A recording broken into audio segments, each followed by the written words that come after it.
The Dredge backstory.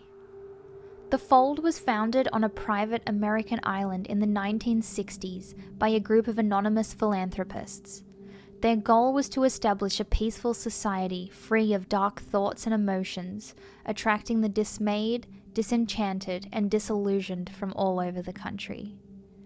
This peace-loving community thrived over the years, and members freely followed the dictates of its charismatic leader, Otto Stamper, who taught his followers the secret of maintaining happiness through joy talk, meditation, and the endless reciting of good-thinking mantras. But not all was bliss within the Fold, and Otto swiftly banished anyone who confessed to having dark thoughts or speaking dark words. Those he appointed as guardians of the Fold were quick to root out malcontents, banishing anyone who thought or spoke against the almost perfect community he had established.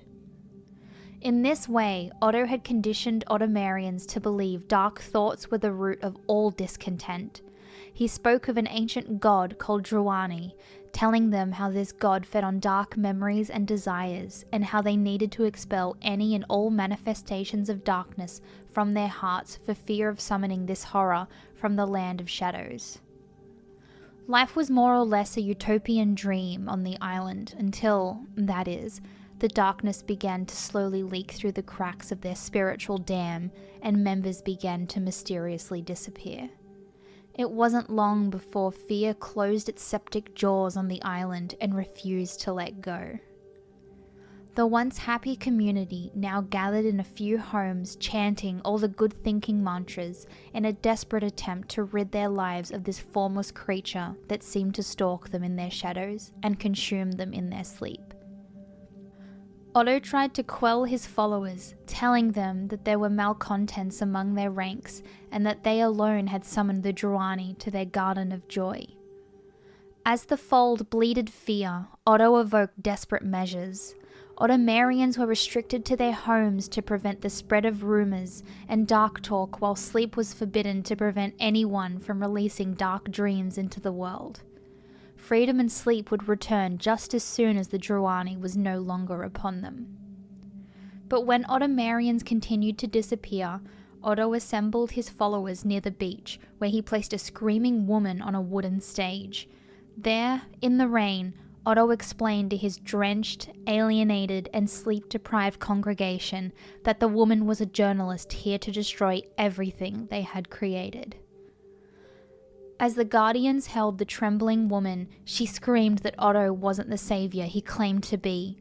He belonged to an ancient cult, an exclusive club of billionaires that took pleasure in corrupting and sacrificing people, towns, and even countries to an elder god.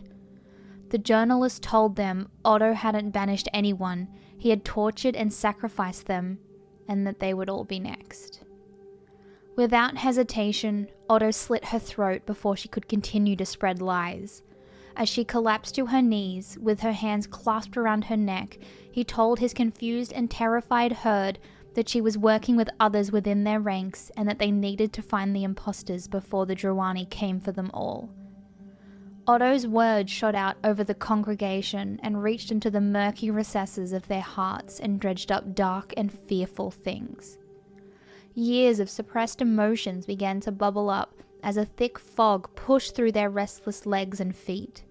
Whispers began, and the whispers became panicked mantras, and the mantras became screams, and the curses as each member accused the next of malthinking and malspeaking. Over the howling wind and pounding rain, the screams and curses grew louder and louder as everyone desperately tried to contain the darkness within.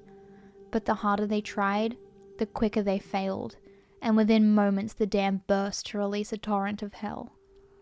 Otto watched his once blissful and joyful herd suddenly erupt into violence, unlike anything he had ever seen before. The Fold bleated accusations and tore each other to bits and pieces with hands and teeth, and never once did they look up to see their kind and charismatic shepherd smiling down upon them with eyes that were cold, bleak, and without pity. When it was all over, Otto felt the creaking wooden stage shake as the murder of crows circled above. Suddenly, the ground rose and then sank into a thick, oozing black mud like molasses. Moments later, a formless mass squelched out of the muck and rose like a rearing horse to feed upon the writhing mass of butchered humanity. It was everywhere and nowhere at once, as it slowly picked its way through the carnage, absorbing the darkness, savoring the misery, trailing terrible noises, shrieks, cries, whimpers, pops, cracks, feasting sounds, death sounds, dark sounds. Otto watched the creature as it slowly began to manifest into the very thing he had imagined, the very thing he had made them all imagine. It turned slowly to look at Otto for a long silent moment, then the Drowani trudged away through the thick black sludge, disappearing into the shadows from which it had come.